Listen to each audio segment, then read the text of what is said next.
Here's more wrestling news for November 17th, 2021. And your headlines for this afternoon include major change coming to NXT 2.0 in the wake of falling ratings. I don't think I fit. NXT champion Tommaso Ciampa opens up about the brand's relaunch. Last-minute changes made during Friday Night SmackDown on Fox. WWE Hall of Famer earning rave reviews in new backstage role. There's much more of an opportunity. WWE Hall of Famer teases opening a new promotion. CM Punk explains major difference between how WWE and AEW appeal to fans. The Rock announces plans for biggest movie role yet. Triple threat title match confirmed for NXT 2.0, and more. We are kicking off with NXT 2.0, and ever since the brand's revival, it's tried to appeal to a younger audience with a younger roster, colorful redesign, and shorter matches filled with more high spots. Unfortunately, this plan hasn't worked so far, as a report noted that the average NXT 2.0 viewer was in their 60s, and the ratings have slowly declined in recent weeks. Now, a new report suggests that drastic action will be taken, as a report from WrestleVote states that a move from TV PG to TV 14 could be coming very soon. The report says that this ratings change is still very much on the table, and added that the USA Network isn't opposed to the idea. While some advertisers may be turned off, keep in mind this won't be the kind of TV MA content produced during the Attitude Era, when the biggest advertisers were vehemently opposed to airing on WWF content. With newer, younger superstars on much shorter contracts, things are moving incredibly quickly in NXT 2.0, and we'll have to see if a change of rating and a more adult program can finally win over the paint-splattered brand's target demographic. Since NXT 2.0 relaunch, the show has seen Tommaso Ciampa reign as NXT champion after Samoa Joe was forced to vacate the title due to injury.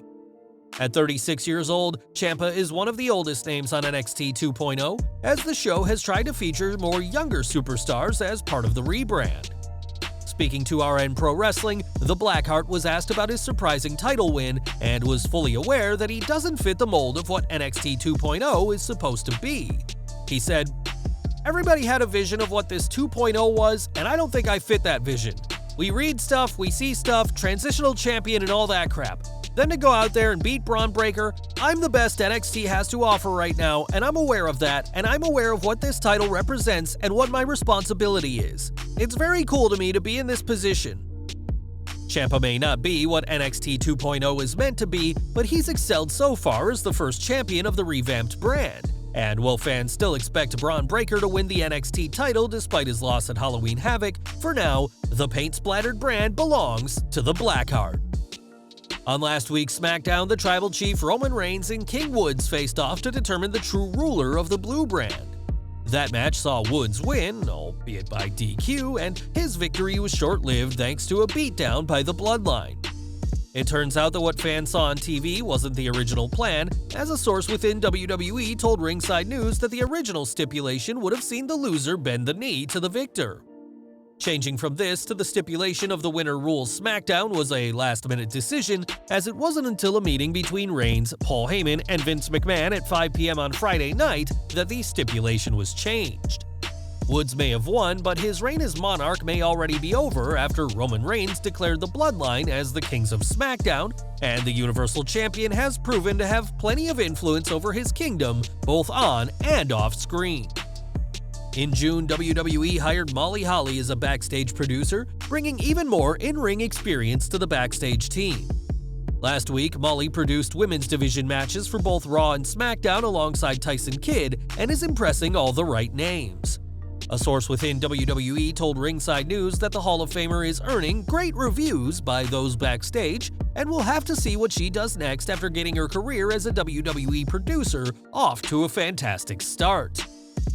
Now, in 2002, Jeff Jarrett founded TNA Wrestling following the demise of WCW and being blacklisted from the WWF. Although Jarrett has since left TNA, the company still stands as Impact Wrestling, and now Double J may be ready to get back to work on a brand new promotion. Speaking to Wrestling Inc. Daily this week, the Hall of Famer discussed the possibilities of forming a new company following the recent Ring of Honor layoffs. "There's much more of an opportunity, an exponential more of an opportunity. The reason I say that is 2002. Unless you really lived it and breathed it like me and my team did at the time, you didn't understand the backlash that the Attitude Era caused with the decision makers. Jarrett added that although the opportunity is there for a new company, there's plenty of competition right now from Impact, MLW, AEW, and others, while his company in 2002 was the only alternative at the time to WWE. Jarrett's last match in WWE came in 2019, and he quietly left the company in July this year, but his next match may be as part of an entirely new promotion. Over to AEW, as CM Punk has been one of the biggest signings ever in the company's history and has brought more eyes onto Tony Khan's product. At Full Gear, Punk kept his AEW undefeated streak going with a win over Eddie Kingston and had plenty to say on the post-show media scrum.